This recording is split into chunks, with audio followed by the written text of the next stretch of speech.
रिया की call detail से खुलेगी पोल, सामने आएगा मौत का पूरा झोल।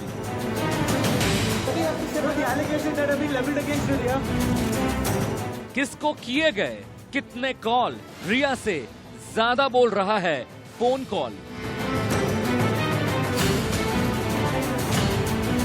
बिहार सरकार ने दाखिल किया हलफनामा, अब तैयार होगा असली पंचनामा।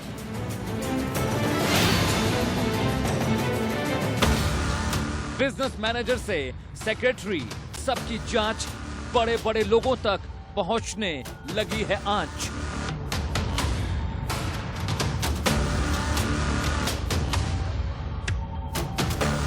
एक फोन कॉल, खुल गई पोल।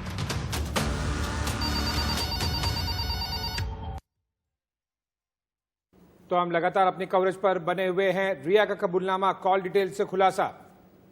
और पिछले आधे घंटे की रिपोर्ट से, और सिर्फ आधे घंटे की रिपोर्ट से ही नहीं, दिन भर जिस तरीके की पड़ताल हम कर रहे हैं, आप समझ गए होंगे, एक के बाद एक खुलासे सुशांत केस में हो रहे हैं। सुशांत केस में जहां ईडी का शिकंजा लगातार कस रहा है, वहीं बिहार सरकार की सिफारिश के बाद सीबीआई ने कमान संभालते हुए अपनी जांच भी शुरू कर दी है। सीबीआई ने जांच के लिए एसआईटी का गठन किया है। जी हां, वहीं सीबीआई ने रिया चक्रवर्ती समेत 7 लोगों पर एफआईआर दर्ज की है। सुशांत केस में सीबीआई की जांच सबसे अहम है, क्योंकि 54 दिनों में के बाद भी मुंबई पुलिस कुछ भी पता नहीं लगा पाई है। ऐसे में सबकी निगाहें सीबीआई पर टिकी हैं।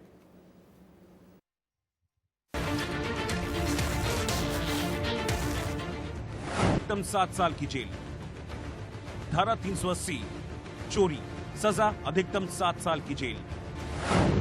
रिया के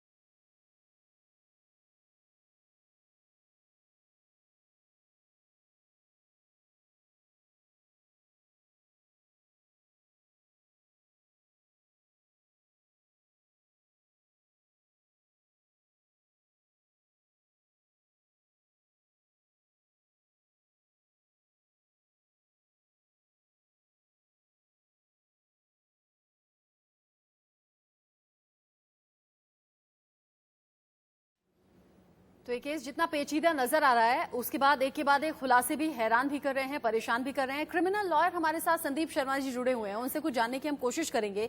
संदीप शर्मा जी, मानिए कि लिव इन में रिया चक्रवर्ती और सुशांत सिंह राजपूत रहते थे, गर्लफ्रेंड बॉयफ्रेंड थे। अगर रिया ने सुशांत का पैसा खर्च किया भी, तो क्या मौत के एंगल से पैसों की जांच होनी चाहिए, या फिर कुछ बड़े लोगों को छिपाने की, उन्हें पीछे हटाने की कोशिश हो सकती है इसके पीछे?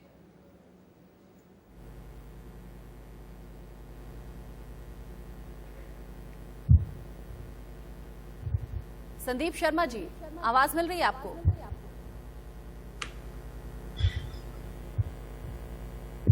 संदीप जी, सुन रहे हैं आप?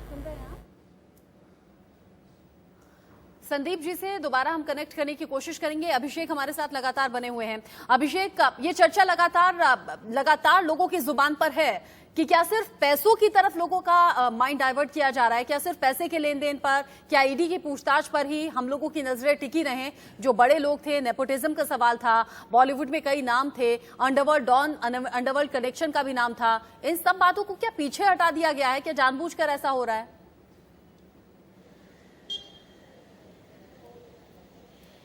देखिए, ये कहना शायद अभी जल्दबाजी होगी कि क्या जानबूझकर होगा, क्योंकि देखिए जो कंप्लेन दर्ज कराया है, रचना वो देख रही हैं आप कि उनके पिताजी ने कंप्लेन दर्ज कराया है, यानी सुशांत के पिता ने, तो जाहिर सी बात है उन्होंने खुद उनको नाम लिया। तो हाँ, लेकिन जो देखिए ये बड़े गौर करने वाली बात है कि जो एफआईआर में 7वां नाम जो गुमनाम रखा गया है, जिसमें अब तक कोई भी नाम नहीं लिया गया है, हो सकता है कि सोची से रणनीति के तहत एक एफआईआर दर्ज करवाया गया और 7वें नाम में नहीं बल्कि कई सारे ऐसे नाम होंगे जो जांच के दौरान सामने आएंगे और उस एफआईआर में उनका नाम लिया जा सकता है। यानी एफआईआर में जगह खाली रखी गई है कि कोई भी बड़ा नाम उसमें आता है तो उस हिसाब से उनको जरूर उसमें रखा जाएगा। तो जरूर ये आने वाले दिनों में तय होगा, लेकिन जरूर जांच एजेंसी जो सीबीआई जांच पड़ताल तेज करेगी, उसे ईडी ने अपना जांच पड़ताल तेजी कर दिया है, क्योंकि 15 करोड़ से अधिक की जो हेराफेरी हुई है, मनी लॉन्ड्रिंग की बात हुई है, वह लेकर जाहिर सी बात है ईडी लगातार पिछले 6 घंटे से अधिक अभिषेक और दोनों ही इन्वेस्टिगेशन काफी अहम है। संदीप शर्मा जी के पास एक बार फिर रुक करने की कोशिश करते हैं। संदीप जी, आपको आवाज आ रही है? जी, मैं आपको सुन पा रहा हूँ। बिल्कुल, बहुत बढ़िया। संदीप जी, मैं आपसे चाह रहा था कि अगर आप दर्शकों को थोड़ा सा समझा दें कि क्योंकि अब तक सुशांत केस को लेकर सीबीआई इन्वेस्टिगेशन की मांग सबसे ज्यादा चल रही थी, लेकिन अब हम देख रहे हैं कि ईडी भी एक अपनी पैरेलल इन्वेस्टिगेशन कर रहा है। पिछले हफ्ते उसने एफआईआर दर्ज की थी। ये दो जांचों का अलग अलग पैरेलल, क्योंकि दोनों ही सेंट्रल एजेंसीज हैं, दोनों के क्या मतलब हैं और क्या ये दोनों जो जांच है एक दूसरे को कॉम्प्लीमेंट करती हैं? देखिए, दोनों जांचों का जो दायरा है और दोनों जांचों का जो नेचर है, प्रकृति है, वो बिल्कुल अलग है। जी। ईडी का काम सिर्फ जो मनी ट्रेल है, जो मनी लॉन्ड्रिंग का जो एक मामला है, जिसमें बताया गया कि 15 करोड़ रुपए जो निकाले गए सुशांत के खातों से, लेकिन जहां तक मैंने केस स्टडी करा, जितना मैंने समझा, ये केस सिर्फ 15 करोड़ तक का नहीं है, इससे आगे भी जाएगा। ये 15 करोड़ तो वो जो सामने नजर आ रहा है, जो खातों में दिख रहा है, इसके अलावा भी प्रॉपर्टीज होंगी, कैश इन हैंड होगा, ज्वेलरी होगी, बहुत सारी चीजें होंगी। तो ईडी ने सिर्फ जो ECIR दर्ज की है, ईडी एफआईआर नहीं करती है, ईडी करती है enforcement case information report. ED ने जब ECIR दर्ज करी तो उसका जो एक्सटेंट है वो बहुत लिमिटेड है। वो सिर्फ मनी लॉन्ड्रिंग, मनी ट्रेल, उससे क्या प्रॉपर्टी खरीदी गई, वो पैसा कहाँ से आया, वो पैसा कहाँ इन्वेस्ट हुआ, सिर्फ यहीं तक सीमित है।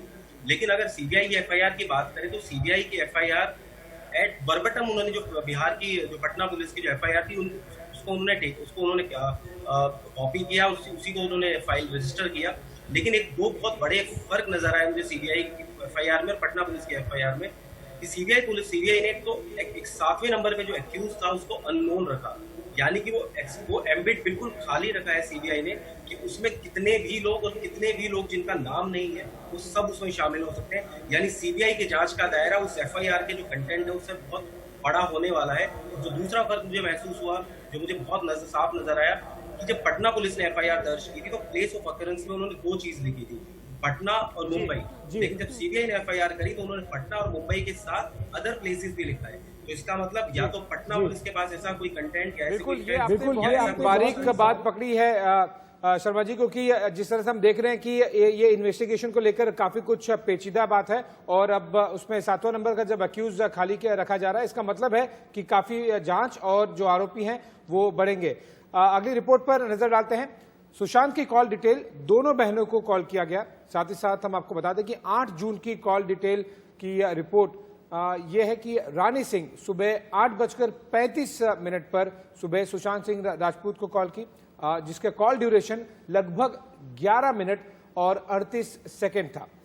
दरअसल इंडिया न्यूज के हाथ पिछले 1 साल की कॉल डिटेल लगी है, जो कि रिया चक्रवर्ती की है, और इससे कई बड़े खुलासे आज हम करने वाले हैं। इससे पहले आपने कभी ना ये खुलासे देखे होंगे, ना जाने होंगे। 1 साल की कॉल डिटेल बहुत कुछ कह रही है। आज सुशांत केस में क्या कुछ हुआ ये आपने देख लिया, लेकिन अब बारी कॉल डिटेल की है।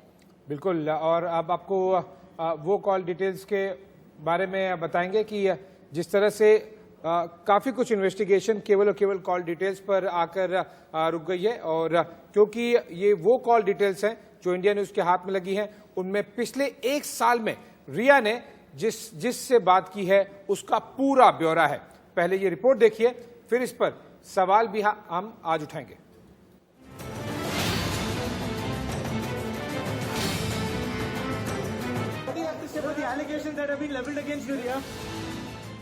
सुशांत सिंह राजपूत केस में हर दिन नए मोड़ सामने आ रहे हैं, खुलासे पर खुलासे हो रहे हैं, जांच का दायरा बढ़ता ही जा रहा है।